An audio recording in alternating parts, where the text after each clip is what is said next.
Assalamualaikum dan salam sejahtera. Nama saya Nusafia Aina binti Muhammad Syamsul dari kelas 4 DLP dan juga daripada unit beruniform Pandu Puteri Tunas. Hari ini saya akan menyediakan dua jenis makanan sihat, iaitu ini dia, sandwich.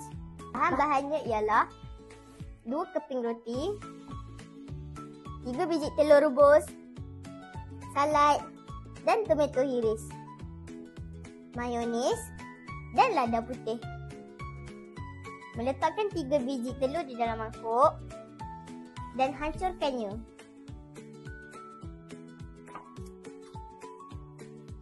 Setelah hancur, masukkan mayonis ini di dalam mangkuk.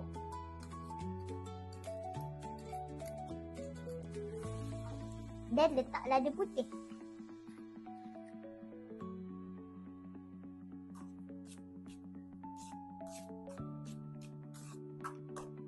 Ambil 2 keping roti dan sapu mayonis.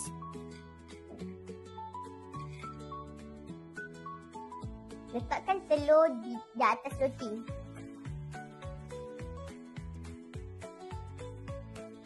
Akhir sekali, susun salad dan tomato di atas roti ini.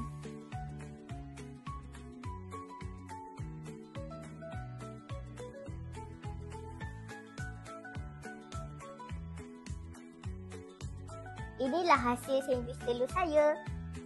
Selamat mencuba. Sajian kedua saya, ini dia, salad chicken grill. Bahan-bahannya ialah tomato, kubis ungu, kubis hijau, 1 biji telur rebus. Bahan kedua, chicken grill, sos salad, lada putih dan mayonis.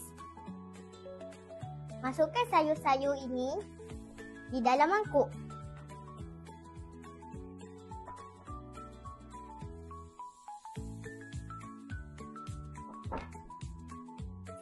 Dan juga chicken grill.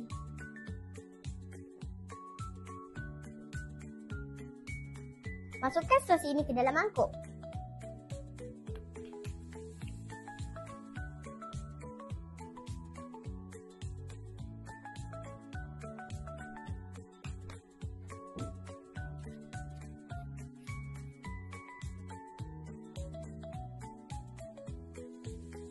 Akhir sekali, kacau hingga sebati.